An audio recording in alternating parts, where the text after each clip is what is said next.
Haleluya. Bwana Yesu asifiwe sana. Namsalimu nyote katika jina la Yesu Kristo na namsalimu katika upendo wa Mungu. Majina yangu naitwa Pastor Paul Wainaina. Ninahubiri na kanisa la Christian Fellowship Church. Nafurahia Bwana siku ya leo kwa sababu ya jinsi alivyo mwema kwangu na nimeokoka. Kuna mambo nataka kuyazungumza jioni ya leo ambaye itakuwa ya faida kwetu sisi kama Wakristo, na tutakapoyajua na kuyaelewa itatusaidia sisi kama kanisa. Ni kwa sababu ni ya maana, na naamini ya kwamba huu ndio mpango na mapenzi ya Mungu kwetu sisi Wakristo. Tukijua hivi tukiwa kanisa, tutaweza kukaa kulingana na mapenzi ya Mungu, tutaweza kushindwa na jambo lolote hapa duniani. Kwa hivyo kuna mambo ambayo ni manne, ni ya maana sana, tunataka kuyanena kwa njia fupi sana kama vile Bwana atakavyonisaidia, na naamini ya kwamba itakuwa ya baraka kwako. Jambo la kwanza nataka kuzungumzia juu ya uaminifu wa Mungu juu ya maisha yetu. Tukijua ya kwamba Mungu ni mwaminifu, hakuna kitu ambacho kitatusumbua maishani. Kwa sababu Mungu akiwa mwaminifu kwetu sisi, jambo lolote linalotendeka, mambo yote ambayo inayofanyika kwa binadamu ama kwetu sisi, inafanyika kupitia kwa uaminifu wa Mungu. Na nataka kusoma neno katika kitabu cha Zaburi 145 mstari wa 13 part B. Nasema ya kwamba and the Lord is faithful to all his promises. Kwanza ninapozungumza juu ya uaminifu wa Mungu, Biblia inasema ya kwamba Mungu ni mwaminifu kwa ahadi zake. Kwa hivyo tutakapokuja kujua sisi kama Wakristo ya kwamba Mungu ni mwaminifu kwa kila jambo na kwa kila kitu ambacho ametuahidi ama amezungumza, amesema juu ya maisha yetu, hakuna wakati ambapo tutasumbuka. Mara mingi tunasumbuka ni kwa sababu ya kutojua ya kwamba yale mambo Mungu ametuahidi Mungu atakuja kuyatimiza kwa sababu yeye ni mwaminifu. Kwa hivyo akitenda jambo lolote anatenda ni kwa sababu yeye ni mwaminifu. Akitenda kitu katika maisha yetu anatenda kwa uaminifu wake.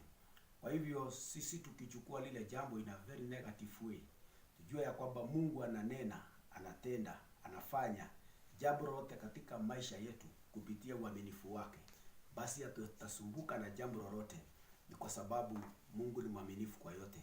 Jambo la pili ni ya kwamba Mungu anatupenda.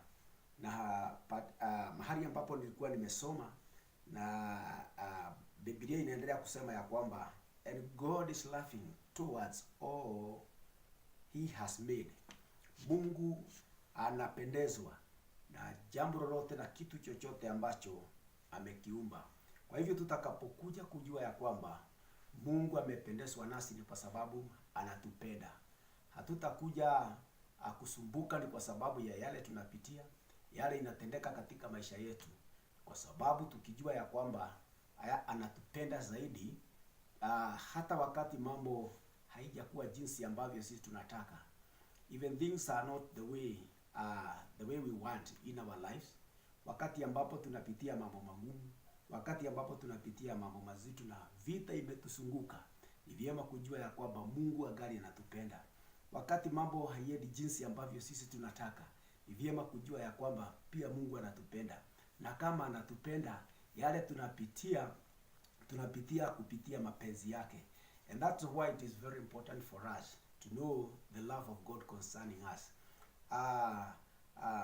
Biblia inasema jinsi Mungu alipenda dunia hata akatoa Yesu Kristo afe ni kwa ajili yetu. Na sasa Yesu anatupenda sana, ama Mungu anatupenda sana. Kwa hivyo haijalishi yale ambayo tunapitia, yale ambayo inafanyika katika maisha yetu, Mungu anatupenda na Mungu anatujali. Jambo hilo lingine nilikuwa nataka kuongezea juu ya kujua kusudi na hata na mpango wa Mungu juu ya maisha yetu.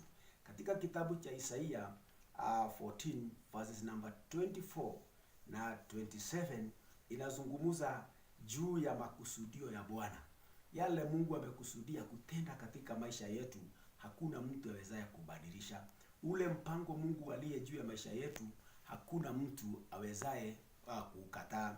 Kwa hivyo ni vyema kujua ya kwamba tutapitia mambo mengi, kutaonekana mambo mengi sana katika maisha yetu, lakini kusudi la Mungu litasimama. Mpango wa Mungu ndio utasimama. Hata kama tukipitia katika maji mengi, kama vile Biblia inasema katika kitabu cha Isaia ya kwamba ijapokuwa tutapitia katika maji mengi, hayatatubeba, kwa sababu kusudi la Mungu ni tupitie hapo, lakini maji hatatubeba. Iwapo tutapitia katika moto ambao inafananishwa na mateso na mambo magumu katika maisha yetu, Biblia inasema ya kwamba moto hautatuchoma. Iwapo ni kusudi na mpango wa Mungu tupitie katika mambo mengi ambayo inafananishwa na moto, hatutachomeka, kwa sababu kusudi la Mungu ni tupitie hapo, na hatimaye Mungu atajitukuza, Mungu atainuliwa kupitia mateso ambayo tumeyapitia, na tutayapitia na tutokee pande ile nyingine tukiwa washindi.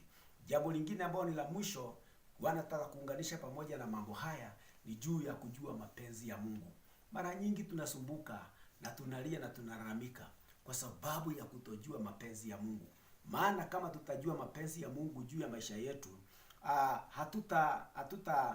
hatutafujika moyo, hatutalalamika, hatutateta, ijapokuwa tutapitia mambo mengi, ijapokuwa kutakuwa na shida. Lakini wapo tutajua ya kwamba this is the will of God for us to go through what we are going through. This is the will of God, and that's why it's happening the way it's happening in our lives. Hatutanungunika, hatutalalamika, kwa sababu tutajua ya kwamba ni mapenzi ya Mungu. Na iwapo jambo lolote litatendeka, ni kwa sababu ni mapenzi ya Mungu. Mungu atasimama nasi, Mungu atatulinda, Mungu atatupigania.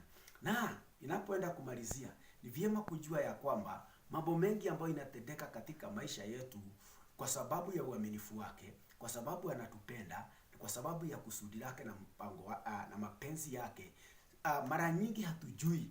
Mara nyingi mambo haya iko katika giza katika maisha yetu. Mara nyingi haya mambo iko katika siri. Ni kwa nini tunapitia mambo hayo? Ni kwa nini inafanyika katika maisha yetu?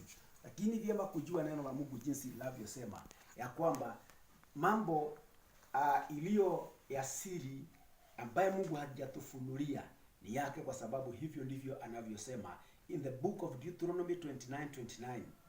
The Bible says that the secret things belongs to God, but whatever he has revealed unto us, it belongs to us and our children. Kwa hivyo yale ambayo inatendeka katika maisha yetu na hatujui ni kwa nini inatendeka na kwa nini inafanyika, tusijisumbue, kwa sababu tukijisumbua hatutaweza kujua. Mungu kuna mambo anaachilia na hatujui ni kwa nini, na hiyo ni siri yake. Pia mambo mengine ambayo inatendeka Mungu anayaachilia kutoka juu mbinguni. Katika kitabu cha Yohana 19 mstari wa 11, wakati Pilato alishika Yesu, alipomuuliza maswali, Yesu alikataa kujibu, na Pilato akamwambia, unajua niko na uwezo na hata niko na nguvu za kukufunga ama kukufungua. Lakini Yesu akamwambia, haungekuwa na nguvu zozote juu yangu isipokuwa ile ambayo umepewa kutoka juu. Kwa hivyo kuna mambo mengine inaruhusiwa kutoka juu mbinguni itendeke katika maisha yetu, na mengine inatuudhi, tunateseka, tunarambika. Lakini kama Mungu hajatufunulia, tujue ya kwamba anafanya hivyo kwa sababu ya uaminifu wake. Jambo la pili, anafanya hivyo kwa sababu jambo la tatu, anafanya hivyo kwa sababu ni kusudi lake, na jambo la mwisho ni mapenzi ya Mungu. Tuombeni. Baba, katika jina la Yesu Kristo na kushukuru kwa sababu ya hili neno lako. Utubariki na ubariki watu wako Bwana, na uwaonekee kwa jina la Yesu Kristo. Asante Mungu, afungue macho ili waweze kuelewa uaminifu wako na mapenzi yako na kusudi lako na jinsi ambavyo unavyotupenda. Asante Mungu, kwa jina la Yesu Kristo tumeomba na kuamini. Bwana mbariki sana na mtendee mema. Tuonane wakati huo mwingine. Amen. Shalom, shalom.